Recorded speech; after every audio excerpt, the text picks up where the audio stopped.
माँ, मैं तुम्हारे इस बीमारी की वजह से परेशान हो चुका हूँ। कभी तो सोच समझकर कमरे से बाहर निकला करो। और मैंने तुमसे कितनी बार कहा है, मेरे दोस्तों के सामने यूँ बार बार खांसी मत खाया करो। अच्छा लगता है क्या कोई घर में आए और तुम हर समय खांसती रहो? तुम्हें शायद पता नहीं, तुम्हारी खांसी की आवाज़ से परेशान होकर मेरे दोस्त यहाँ से जल्दी चले गए। और एक दोस्त तो यह भी कह रहा था कि उस दिन भी तुम्हारी माँ बहुत खांस रही थी। अब तक उनकी खांसी गई नहीं क्या? कहीं उन्हें कोई गंभीर रोग तो नहीं? हमें यहाँ आना बंद करना पड़ेगा। और संजीव, तेरे परिवार का ध्यान रखना, वरना कहीं इनकी वजह से तेरे परिवार को कुछ रोग ना हो जाए। माँ, आप अपने कमरे से ज़्यादा बाहर मत निकला कीजिए। संजीव गुस्से में अपनी माँ राधा जी से बोला। पीछे से संजीव की पत्नी नीलू भी बोली, संजीव, मैं तो तुम्हारी माँ को समझा समझा कर थक गई हूँ, मगर इनके कानों तक जू तक नहीं रेंगती। पूरे घर में यूं ही खांसते खांसते घूमते रहती है। इन्हें तो इतना भी नहीं पता कि मुंह पर हाथ रख कर खांसी खानी चाहिए। घर में 2 छोटे बच्चे भी हैं, कम से कम इनके बारे में ही सोच लेती, मगर नहीं, इन्हें अपने कमरे में एक जगह बैठा ही नहीं जाता। राधा जी बोली, तुम दोनों के पास ना तो मेरे लिए समय है और ना मेरे लिए पैसे हैं। घर के इलाज करके थक गई हूँ मैं, मगर खांसी में कोई फर्क नहीं पड़ा। फिर भी तुम लोग मुझे अस्पताल लेकर नहीं जाते, उल्टा कहते हो कि खांसी मत खाओ। भला खांसी कोई जानबूझकर खाता है क्या? कितनी बार कहा मुझे डॉक्टर को दिखाओ, मगर तुम दोनों को अब इस बुढ़िया की फिक्र कहाँ है? नीलू हाथ जोड़कर बोली, माँ, आप अपने कमरे से बाहर मत निकला कीजिए, बस इतनी मेहरबानी कीजिए। हाँ, नहीं है हमारे पास आपके लिए पैसे। मेरे भी 2 बच्चे हैं, उनकी जिम्मेदारियां पूरी करें, आपके पीछे पैसे लुटाएं। आपको तो बस बैठे बैठे मुफ्त की रोटी तोड़नी आती है, काम की न काज की, दुश्मन अनाज की। राधा जी बोली, बहू, अब तक तो सारे घर का काम तुम मुझसे ही करवाती आई हो। तुमने तो सिर्फ बच्चे बड़े करने में अपनी उम्र बिताई है, मगर मैंने इस मकान को घर बनाने में अपनी उम्र बिताई है। घर का एक एक कोना सजाया है मैंने। घर की साफ सफाई से लेकर रसोई भी संभालते आई हूँ मैं, मगर आज जब इतने दिनों से यह बुढ़िया खांसे जा रही है तो किसी को रत्ती भर फिक्र नहीं है मेरी। संजीव बोला, माँ, नीलू बिल्कुल सही कह रही है। अब आपकी तो उम्र हो चली है, मगर मेरे बच्चों के सामने तो उनका पूरा भविष्य पड़ा है। आपको तो अब भगवान उठा भी लेते हैं तो कोई बात नहीं। राधा जी बोली, वाह बेटा, अच्छा सिला दिया है तूने मेरी ममता का। अच्छा हुआ तेरे बाबूजी मुझसे पहले ही इस दुनिया से चले गए, वरना अगर आज वह यह सुनते तो जीते जी मर जाते। हमने जब तुझे पाला पोसा तो कभी तेरे दादा दादी को नज़रअंदाज नहीं किया, क्योंकि तेरे आने से उनकी अहमियत कम नहीं हो गई थी। माना इंसान पर अपने बड़ों और अपने छोटों दोनों का भार होता है, मगर इसका अर्थ कदापि यह तो नहीं कि वह बुढ़ों को मरने के लिए छोड़ दें। मगर आज तूने यह सब कहकर यह साबित कर दिया है कि तुझे और बहू को मेरी बिल्कुल परवाह नहीं है। राधा जी अपने कमरे में जाकर रो पड़ी। भला कोई बेटा अपनी माँ को ऐसे कड़वे शब्द कैसे बोल सकता है? अभी 4 दिन पहले की तो बात है, जब राधा जी अचानक नीलू के कमरे में पहुंच गई थी।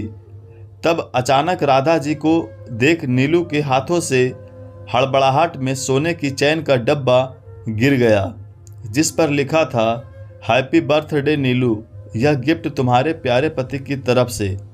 नीलू ने फटाफट गिफ्ट उठाया और अलमारी में रख दिया और शकपका कर बोली, माँ जी, आप क्यों मेरे कमरे में आ गई? क्या काम था? मुझे बाहर ही बुला लिया होता। राधा जी बिना कुछ बोले अपने कमरे में आ गई और सोचने लगी, बेटे के पास अपनी पत्नी को सोने का उपहार देने के लिए पैसे हैं, मगर अपनी माँ का इलाज करवाने के लिए नहीं। क्या शादी के बाद बेटा इतना बदल जाता है? क्या बहू का अपनी सास के प्रति कोई फर्ज नहीं बनता? आज मैं बेटे पर इतनी बोझ बन चुकी हूँ कि वह मेरे मरने का इंतजार कर रहा है। आखिर मुझ पर बेटे का कितना खर्च हो जाता होगा। लगभग 4 या 5 साल से मैंने तो एक साड़ी भी नहीं खरीदी है। उल्टा घर का सारा काम करती हूँ, वह अलग। फिर भी मैं इन दोनों पर बोझ बन चुकी हूँ। यह सोचकर वह बहुत रो रही थी। इतने अपशब्द सुनने के बाद उनकी हिम्मत हारने लगी थी। उन्हें संजीव के बचपन के दिन याद आ गए। संजीव माँ राधा जी और पिता कृष्णा जी का लाडला बेटा था। कृष्णा जी कहते, देखना राधा, एक दिन संजीव पढ़ लिख कर हमारा नाम रोशन करेगा। संजीव केवल 10 वर्ष का था और कृष्णा जी का निधन हो गया, मगर राधा जी ने सिलाई कढ़ाई का काम करके संजीव की पढ़ाई पूरी करवाई। आगे चलकर संजीव का पढ़ाई में मन नहीं लगता था। उसने जैसे तैसे पढ़ाई तो पूरी कर ली, मगर नौकरी नहीं की और खुद का व्यवसाय खोला।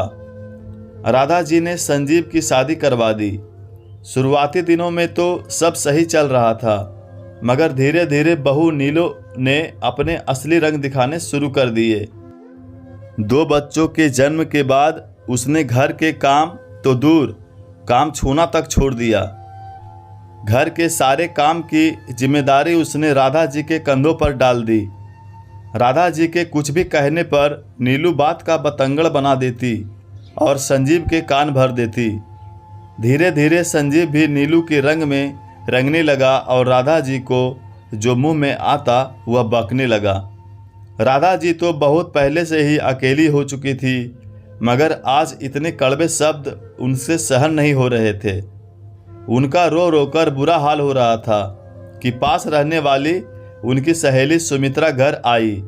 वह राधा जी से बोली, एक खुशखबरी है राधा, कल ही अपने गांव में एक डॉक्टर पति पत्नी आए हैं। सुना है विदेश से आए हैं, जो हम जैसे बूढ़ों का इलाज मुफ्त में कर रहे हैं। उनके साथ उनका 6 साल का बेटा भी है। सुना है थोड़े दिन यहाँ भारत ही रहेंगे ताकि हम जैसे बूढ़ों का इलाज मुफ्त में कर सके। राधा जी खुश होकर बोली, क्या वो मेरा भी इलाज करेंगे सुमित्रा? सुमित्रा बोली, मैं अभी सुबह ही उनसे अपना इलाज करवाकर आ रही हूँ। राधा, तू अभी चल मेरे साथ, तुझे भी बहुत समय से खांसी है। राधा जी भी सुमित्रा के साथ उन डॉक्टर दंपति के पास पहुंचती है और अपना इलाज करवाती हैं। उनमें से जो लेडीज डॉक्टर थी वह राधा जी से कहती है, माँ जी, आपको एलर्जी वाली खांसी हो गई है, आपको धूल मिट्टी से थोड़ा दूर रहना होगा, इसलिए आप घर में साफ सफाई के काम से थोड़ा दूर रहिएगा, और अगर सफाई करनी भी पड़े तो मुंह पर रुमाल लपेट कर कीजिए।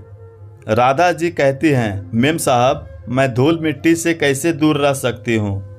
मेरी बहू घर के ऐसे काम बिल्कुल नहीं करती है। ऐसे सारे काम तो मुझे ही करने पड़ते हैं, और मुंह पर रुमाल लपेट कर तो मेरा दम घुट जाएगा। डॉक्टर साहिबा बोली, राधा जी, आपको इस उम्र में बहू के होते हुए यह सब कामों से थोड़ा दूर ही रहना चाहिए। अब देखिए आपको कितनी ज़्यादा खांसी हो गई है, जो रुक ही नहीं रही है। फिलहाल मैंने आपको दवाइयाँ दे दी है, मगर आपको 1 हफ्ता रोज़ यूं ही मेरे पास आना पड़ेगा ताकि मैं आप में हो रहे बदलावों को देख पाऊँ। आप शायद जानती नहीं, 1 महीने से ऊपर की खांसी जानलेवा भी हो सकती है। राधा जी बोली, डॉक्टर साहिबा, वैसे भी जान की किसको पड़ी है? मेरी जान अगर चली भी गई तो मेरी परवाह करने वाला इस दुनिया में है ही कौन? खास कर बुरा हाल हो गया था, इसलिए आज आ गई इलाज करवाने, वरना अपने आप से लगाव तो कब का खत्म हो चुका है। लेडी डॉक्टर को राधा जी की बातों से आभास हो चला था कि वे बहुत दुखी हैं। राधा जी अब उनके पास जाने लगी। बातों बातों में पता चला कि उन डॉक्टर साहिबा का नाम सुजाता है और वे दोनों पति पत्नी यहाँ गांव में थोड़े दिनों की समाज सेवा करके वापस अमेरिका लौट जाएंगे। राधा जी की सुजाता से अच्छी दोस्ती हो गई थी। उनकी खांसी में भी आराम पड़ गया था।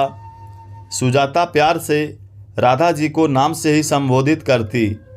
राधा जी डॉक्टर सुजाता के बेटे नीलेश को भी खूब प्यार करती और कभी कभी उसके लिए घर से कुछ पकवान बनाकर भी लाती जो नीलेश को बहुत पसंद आते। राधा जी ने भी डॉक्टर सुजाता को सब कुछ बता दिया था कि उनके बेटे बहू उनसे कैसा व्यवहार करते हैं। राधा जी बोली, सुजाता जी, यदि आप ना होती तो मैं शायद एक कमरे में हमेशा के लिए बंद हो जाती, क्योंकि मेरे पास बिल्कुल पैसे नहीं हैं और मेरा बेटा बहू तो मुझ पर चवन्नी भी खर्च करना नहीं चाहते। सुजाता बोली, माँ जी, ऐसे बेटे बहू को तो आपको सबक जरूर सिखाना चाहिए। राधा जी बोली, बेटा, अब इस उम्र में मैं क्या सबक सिखा पाऊंगी। सुजाता बोली, माँ जी, आज की दुनिया में सभी को आत्मनिर्भर होना बहुत ज़रूरी है ताकि वह किसी पर निर्भर ना रह सके, और ऐसे बेटे बहू को भी यह दिखा देना चाहिए कि वे अपने माँ बाप को कभी कमज़ोर समझने की गलती ना करे। राधा जी को सुजाता की यह बात बिल्कुल सही लगी। सुजाता राधा जी के जाने के बाद सोचने लगी, काश मैं राधा जी की कुछ मदद कर पाती। नीलेश राधा जी के साथ बहुत घुल मिल गया था। यह देखकर सुजाता ने राधा जी से हमेशा के लिए अपने साथ अमेरिका चलने के लिए कहा। सुजाता बोली, माँ जी, हम दोनों दंपति का तो अस्पताल में ही पूरा दिन बीत जाता है। अगर आप वहाँ आकर मेरे बेटे रसोई का काम संभाल लें तो आपकी इनकम भी शुरू हो जाएगी और आपको यहाँ आपके ऐसे बेटे बहू के आगे कभी हाथ भी नहीं फैलाने पड़ेंगे। राधा जी पहले तो सोच में डूब गई, क्योंकि उन्होंने इस घर को अपने 60 साल दे दिए थे, मगर फिर भी बेटा बहू उनके नहीं हो पाए थे। वैसे भी ऐसे बेटे बहू के साथ रहकर अपना सम्मान खोने से बेहतर है यही था कि डॉक्टर साहिबा के साथ जाकर आत्मसम्मान की रोटी खाना। राधा जी ने तुरंत हामी भर दी। राधा जी भी अब सम्मान की रोटी खाना चाहती थी। सुजाता ने तुरंत उनका पासपोर्ट बनवाने की तैयारी शुरू कर दी। सुजाता ने राधा जी में एक आस जगाई थी, जिससे राधा जी बहुत खुश थी। सुजाता के पति पंकज वापस अमेरिका जा चुके थे। सुजाता राधा जी को साथ लेकर जाना चाहती थी, बस पासपोर्ट बनने का इंतजार हो रहा था। थोड़े समय में सारी प्रतिक्रिया खत्म हो गई और राधा जी हमेशा के लिए सुजाता के साथ यहाँ अमेरिका चली आई। नीलू बोली, अच्छा हुआ बला टली, वैसे भी बुढ़िया यहाँ मुफ्त की रोटियाँ तोड़ती थी। राधा जी अमेरिका जाकर वहाँ रच बस गई। पूरे दिन नीलेश और रसोई संभालती और बदले में पैसे और सम्मान दोनों पाती। राधा जी के खुद के बेटे बहू ने कभी उनकी खबर तक नहीं ली, मगर यहाँ दोनों डॉक्टर पति पत्नी ने राधा जी को माँ की तरह सम्मान दिया। सुजाता ने राधा जी को अपनी माँ जैसा प्यार दिया। यहाँ आकर राधा जी ने कभी अपने स्वार्थी बेटे और बहू को याद तक नहीं किया। लगभग 15 वर्ष हो गए राधा जी को अमेरिका में कि एक दिन अचानक उनके बेटे संजीव का उन पर फ़ोन आया और वह रोते हुए बोला, माँ, तुम्हारी बहू नीलू को ब्लड कैंसर हो गया है और मैं बहुत मुसीबत में हूँ। शायद हमने जो तुम्हारा हर पल तिरस्कार किया यह उसी की सज़ा है। माँ, मुझे माफ़ कर दो। राधा जी इतने सालों बाद बेटे की आवाज़ सुनकर कुछ देर तो कुछ बोली ही नहीं, मगर माँ कब तक अपने बेटे से नाराज रह सकती है।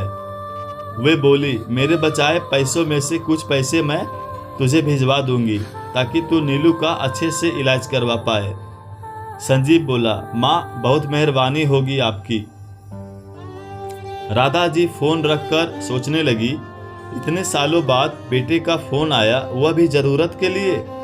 खैर, उन्होंने सुजाता से कहकर अपने अकाउंट से 3 लाख रुपये निकलवाए जो उन्होंने जमा कर रखे थे और भारत अपने बेटे को भिजवाए। नीलू का इलाज उन्हीं पैसों से करवाया गया जो संजीव और नीलू कभी अपनी माँ को सम्मान ना दे पाए, आज उन्हीं के कमाए पैसों से अपना इलाज करवा पाए। राधा जी यहाँ अमेरिका में बहुत खुश थी, क्योंकि वह आत्मसम्मान की रोटी जो खाती थी, ना कि बेटे बहू के टुकड़ों पर पल रही थी। उन्होंने कभी नहीं सोचा था कि जिंदगी उन्हें नया मौका देगी। वे तो यही सोचकर हिम्मत हार गई थी कि शायद अब पूरी जिंदगी बेटे बहू के ताने सुनने पड़ेंगे, मगर भगवान ने उन्हें फिर से नया मौका दिया था, नई जिंदगी दी थी, जो वे आत्मसम्मान के साथ गुजर बसर कर रही थी। दोस्तों, हमें अपने घर के बूढ़ों और बुजुर्गों का बहुत सम्मान करना चाहिए, ना कि उन्हें इतना मजबूर कर देना चाहिए कि उनका प्यार हमारे प्रति हमेशा के लिए खत्म हो जाए। और कभी भी किसी को इतना कमज़ोर नहीं समझ लेना चाहिए कि वह तुम्हारे बगैर कुछ नहीं कर सकता, क्योंकि जिस भगवान ने हम सभी को धरती पर भेजा है, उन्होंने हमारे भरण पोषण का भी इंतजाम कर रखा है। अपने घर के बड़े बूढ़ों को इतना मजबूर भी मत कीजिए कि उन्हें इस उम्र में अपने लिए आत्मसम्मान की रोटी की खोज में निकलना पड़े। पाठकों, इस कहानी के प्रति आपकी क्या राय है, हमें अपनी प्रतिक्रिया से अवगत जरूर कराएं। और चैनल पर नए हैं तो सब्सक्राइब एंड लाइक जरूर करें। धन्यवाद।